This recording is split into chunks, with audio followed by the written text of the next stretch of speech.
வணக்கம் நண்பர்களே, நான் உங்கள் Thirus எலக்ட்ரானிக்ஸ். இன்றைய பதிவில் நம்ம பார்க்கக்கூடிய என்னன்னு பார்த்தீங்கன்னா, அவுஜாவோட Dxa-1802 மாடல் இந்த ஆம்பிளிஃபயரை பற்றி தான் பார்க்க போகிறோம். இந்த ஆம்பிளிஃபயர் பார்த்தீங்கன்னா ஒரு டுயல் சேனல் கொண்ட ஆம்பிளிஃபயர். அவுஜாவோட பிராண்ட் எப்போவுமே பார்த்தீங்கன்னா நல்ல ஒரு ரிசல்ட் இருக்கும். அதாவது இந்த ஆம்பிளிஃபயரில் என்ன பிரச்சனை கேட்டிங்கன்னா, ஒரு ஃபங்க்ஷன் ஓடிடும்போது ஆட்டோமேட்டிக்காக ஒரு சேனல், அதாவது இந்த ஃபஸ்ட்டு சேனல் பார்த்தீங்கன்னா டோட்டலாகவே ஆடியோ வராது, ஏதாவது உள்ள ஸ்பேர் போயிடுதுன்னு சொல்லியிருந்தாங்க. இந்த பி சேனல் பார்த்தீங்கன்னா கரெக்டாக வேலை செய்யுது, எந்த ஒரு பிரச்சனை இல்லைன்னு சொல்லிட்டாங்க. நம்மக்கிட்ட சர்வீஸ்க்கு வந்தப்போ நம்ம இந்த ஆம்பிளிஃபயர் கலட்டி செக் பண்ணோம். செக் பண்ணதில் பார்த்தீங்கன்னா இந்த பார் தான் அந்த பாரு. இந்த பாரில் பார்த்தீங்கன்னா நிறைய ஸ்பேர்கள்லாம் மாற்றிருந்தாங்க. அது மட்டும் இல்லாமல் நம்ம இதில் என்ன பார்த்தோன்னு பார்த்தீங்கன்னா, இந்த டிரைவர் செக்ஷன்லேருந்து இதுலேருந்து ஃபுல்லாக டோட்டலாக ஸ்பீக்கரோட அவுட்புட் ப்ரொடக்ஷன் வரையும் எல்லா ஸ்பேரையும் நம்ம செக் பண்ணி பார்த்ததில் பார்த்தீங்கன்னா, டிரான்சிஸ்டர்லாம் பார்த்தீங்கன்னா நிறையாவே 2-3 ஷார்ட் ஆகி போயிடுச்சு. அது மட்டும் இல்லாமல் இந்த இடத்துல இருக்கக்கூடிய ஐசி பார்த்தீங்கன்னா வெடித்து இதாகிடுச்சு. அதாவது ஸ்பீக்கர் அவுட்புட் பண்ணக்கூடிய ஐசியெல்லாம் வெடித்து கருகிற அளவுக்கு வந்துருச்சு. நம்ம இப்போ இது ரெடி பண்ணதில் பார்த்தீங்கன்னா ஆடியோ செக் பண்ண பார்த்தீங்கன்னா நல்ல ஒரு ரிசல்ட் இருக்குது. இது ஆம்பிளிஃபயரோட வாட்ஸ் பார்த்தீங்கன்னா ஒரு சேனலுக்கு பார்த்தீங்கன்னா 900 வாட்ஸ் கிடைக்கும். இந்த சேனல் பார்த்தீங்கன்னா 900 வாட்ஸ் கிடைக்கும். மொத்தத்தில் 2 சேனல் பார்த்தீங்கன்னா 1800 வாட்ஸ் கிடைக்கும். இதை வச்சு தான் அவங்க 1802ன்னு சொல்லி கொடுத்துருக்காங்க.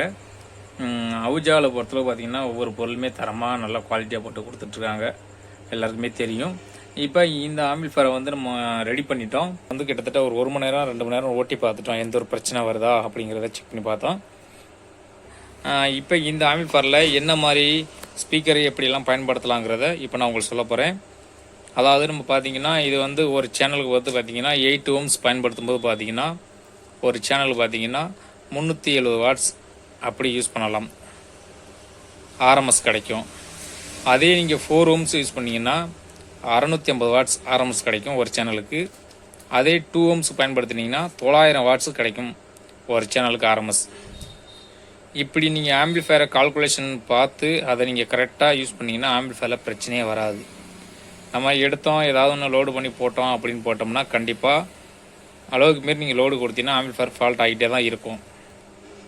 நம்ம கரெக்டாக இவ்வளோ தான் இதுக்கு கொடுக்கணும்னு ரூல்ஸ் இருக்குது, அதுக்கேற்ற மாதிரி கொடுத்தா ஆம்பிளிஃபயர் பிரச்சனையே வராது.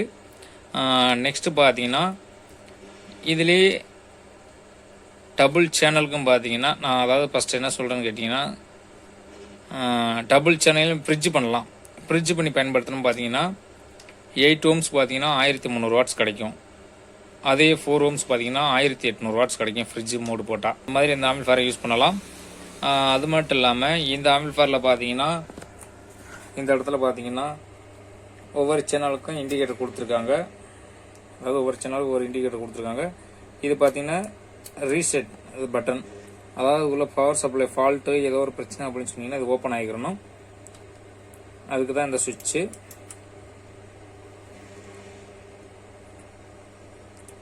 இதில் பார்த்தீங்கன்னா ஓவர் லைட்டு எல்இடி கொடுத்துருக்காங்க, ஃபால்ட்டு எல்இடி கொடுத்துருக்காங்க, டெம்பரேச்சருக்குள்ள லைட்டு கொடுத்துருக்காங்க. நெக்ஸ்ட் பார்த்தீங்கன்னா ஒவ்வொரு சேனலுக்கும் ஒவ்வொரு வால்யூம் கண்ட்ரோலு. இது எப்போ ஆன் ஆஃப் சுவிட்சு. இதில் பார்த்தீங்கன்னா கொடுத்துருப்பாங்க on, stereo, mono, fridge mode. இதில் எது பயன்படுத்துகிறோமோ அதுக்கேற்ற மாதிரி இதில் லைட் எரிய ஆரம்பிச்சிடும். இப்போ நம்ம இந்த ஆம்பிளிஃபயரை சர்வீஸ் பண்ணி முடிச்சிட்டோம். இதோட ஆடியோ எப்படி இருக்குன்னு வாங்க டெஸ்ட் பண்ணி வைக்கலாம். இதுக்கு ஃபஸ்ட் நான் முதல்ல பவர் சப்ளை கொடுத்துறேன் ஃப்ரெண்ட்ஸ். இப்போ பார்த்துக்கிட்டிங்கன்னா நான் அதுக்கு பவர் சப்ளை கொடுத்துட்டேன். பவர் சப்ளை கொடுத்ததுக்கப்புறம் பார்த்தீங்கன்னா நமக்கு ரெட் லைட்டும் க்ரீன் லைட்டும் எரிய ஆரம்பிச்சிருச்சு. இப்போ நமக்கு ஸ்டீரியோ மோடில் தான் இருக்குது. நம்ம இப்படி லைட்டாக ஆடியோ இன்க்ரீஸ் பண்ணி பார்க்கலாம்.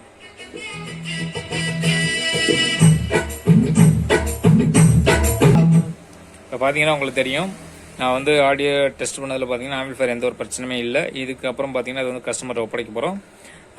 இது போல தான் ஒவ்வொரு ஆம்பிளிஃபயரும் நம்ம சர்வீஸ் பண்ணி கொடுத்துருக்கோம் தெளிவாக, எந்த ஒரு பிரச்சனையும் வராத அளவுக்கு. இது போன்ற புது புது வீடியோவில் உங்களுடன் சந்திப்பது நான் உங்கள் Thirus எலக்ட்ரானிக்ஸ். தேங்க்யூ ஃபார் வாட்சிங். நெக்ஸ்ட் வீடியோ சந்திக்கலாம். அதுபோல் பார்த்தீங்கன்னா நம்ம லைன் மேட்சிங்லாம் புதுசாக கொடுத்துக்கிட்டு இருக்கோம். வேணுங்கிறவங்க டிஸ்பிளேல தெரியக்கூடிய நம்பருக்கு தாராளமாக கான்டாக்ட் பண்ணி லைன் மேட்சிங் வாங்கிக்கலாம்.